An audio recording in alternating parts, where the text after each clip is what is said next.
It is a rematch of the World Series 40 years ago in 1985. It is a rematch between the Kansas City Royals and the St. Louis Cardinals. It is the Show Me Series. It is the I-70 Showdown. It is the Battle of Missouri between Kansas City and St. Louis. You look back at 1985, that World Series between the Royals and Cardinals, it was won by Kansas City in 7. Your MVP of that series for the Royals, Brett Saberhagen.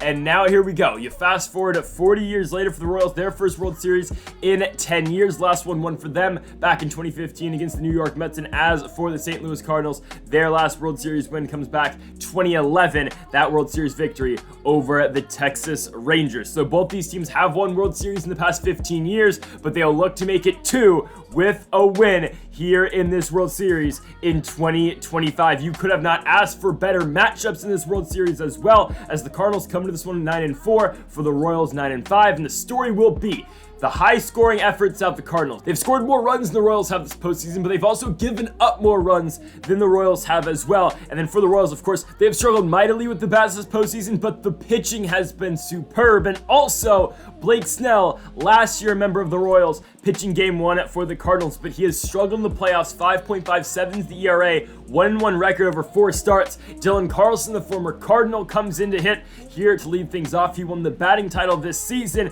batted over .330, and he will fly out to start this game. Here's your Royals lineup. It goes Carlson, Pasquantino, Perez, Santander, Melendez, Olivares, Garcia, Bohm, and Garcia. No Jock Peterson game number 1 as Pasquantino picks up a single because of the matchup and with Blake Snell on the bump. Also, if you've been wondering and you haven't been watching the playoffs to date, Bobby Witt Jr. is out for the season, out with a broken forearm that he suffered in the ALCS against the Seattle Mariners in a series, by the way, where the Royals came back from down 3-0 to advance to the World Series. Santander pops out to end the top of the first. To the bottom of the first, here comes German Marquez. He's been the best pitcher in the postseason.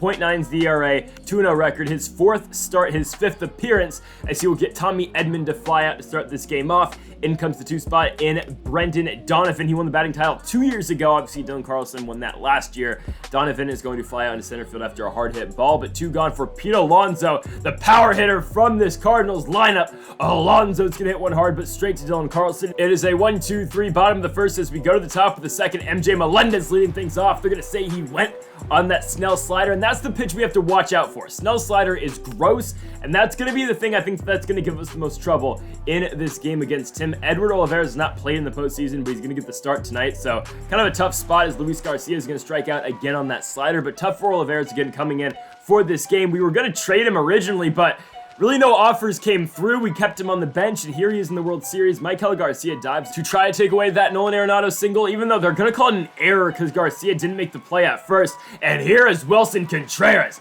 Deep center field, that ball is going to get down. They're going to hold him on second and third, but a huge shot by Contreras makes it a double. Here comes Andrew Benintendi, but he strikes out.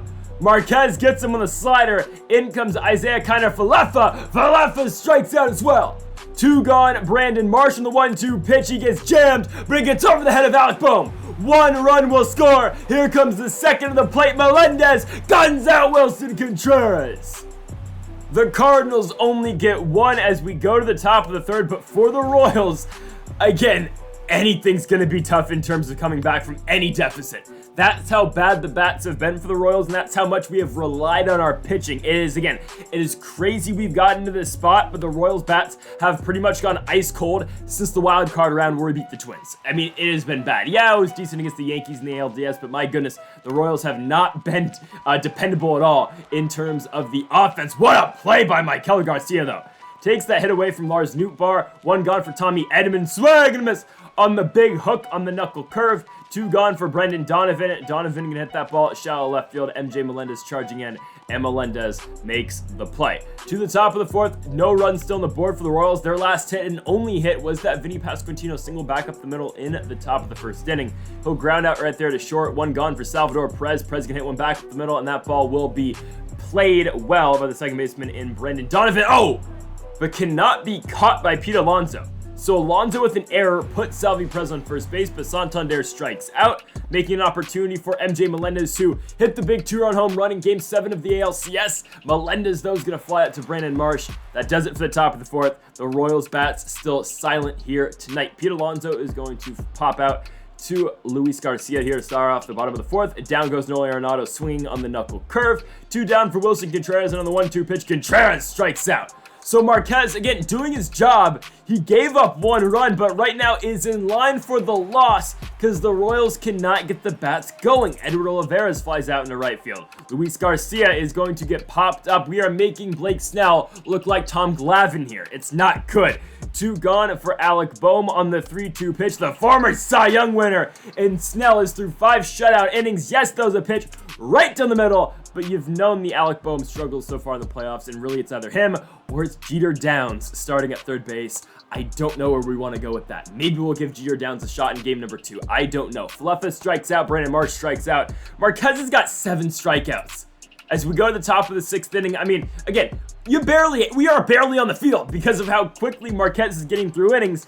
It's just a matter of the bats are not performing at all. We're hitting the ball, but just very weak contact. It's going nowhere. 2 gone for Vinny Pasquantino on the 1-2 pitch. Pasquantino on the ground at third base. That does it for the top of the 6th as we go to the bottom of the 6th. Lars Nootbaar up first. He's going to get popped out as he'll saw his bat. Alec Boehm has got it in fair ground. 1 gone for Tommy Edman and the switch hitter. And Edman's going to strike out looking on the slider. 2 gone for Brendan Donovan on the 1-2 pitch. Donovan in it to the gap in left center field. That ball's going to get down. Melendez cannot cut it off. Donovan's going to have himself extra bases. He'll be on second base with 2 outs for Polar Bear Pete Alonso. On the 2-2 pitch, Alonso up the middle, gets through. Dylan Carlson playing way too deep. I mean, for a fair reason. I'm not putting it on him, of course, because Alonso's bat. But still, 2-0 for the Cardinals. As with 2 outs, Nolan Arenado steps up. He's going to strike out. So, I mean, honestly, not a bad outing for German Marquez if that is it for game 1 for him. I mean, gives up 2 runs in 6 innings. It's just that look at this side of things. I mean, okay, hold on. Anthony Santander, right center field. Deep shot, it's out of here. Anthony Santander makes it 2-1. Just as we were saying how cold the Royals bats have been, Anthony Santander puts them on the board. 397 feet for him, his 2nd in the playoffs, and the switch hitter has cut this Cardinals lead in half. It is 2-1 here in the Show Me series, as it is the 2nd hit of the night for the Royals, and their first is the 1st inning, and there goes MJ Melendez with back-to-back knocks. Andre Palante now comes on a pitch for the Cardinals. Runner on first, 1 out, 3-1 pitch for Edward Olivares. Oh my goodness. I thought about putting Jock in this spot, but I was like, all right, I'm going to let Olivares hit. We'll see if we need Jock for Alec Boehm later.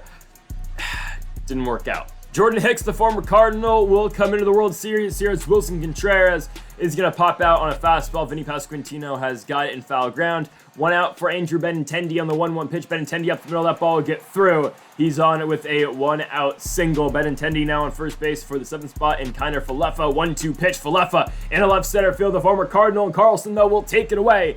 2 down for the 8th spot for St. Louis, which means Brandon Marsh had the RBI earlier.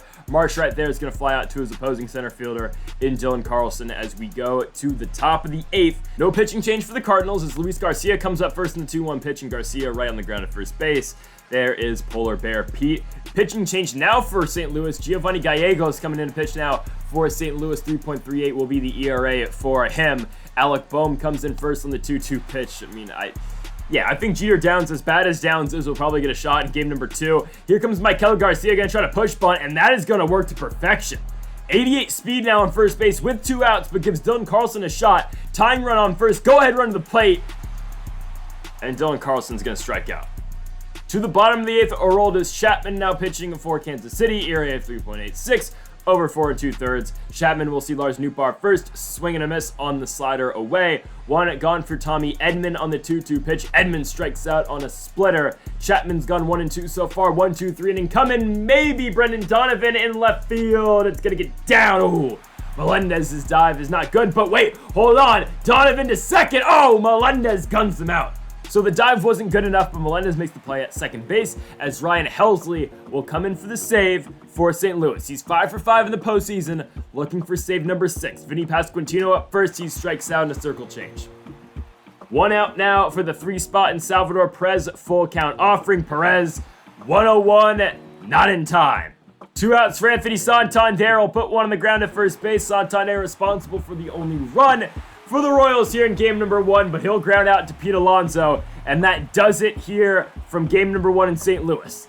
The NL Central champions and the Cardinals will win at game number 1 off the efforts of an incredible pitching performance from the former Kansas City Royal in Blake Snell. The Royals come up just short here in game number 1. And again, we've talked about it all postseason long. The same stance remains clear. You gotta get the bats going if you are the Kansas City Royals. You need to get them going. 4 hits will not be good enough. Again, the pitching can take us to this spot. The pitching has gotten us here. But man, it is tough to lose ball games. It's tough to win ball games when you're only putting up 1 run. And it's incredibly frustrating when your starting pitcher in German Marquez goes 6 innings. He only gives up 2 runs, 9 strikeouts, and he still takes the L because we're only able to muster just 1 run. So we'll bounce back for game number 2 in the Show Me series part 2 between the Royals and Cardinals, 40 years in the making. So folks, thank y'all for watching episode number 59 of the Kansas City Royals franchise mode here on MLB The Show 23. If you have not yet though, make sure that subscribe button down below for more. Make sure you like if you are enjoying the series so far. Give us a hand for watching,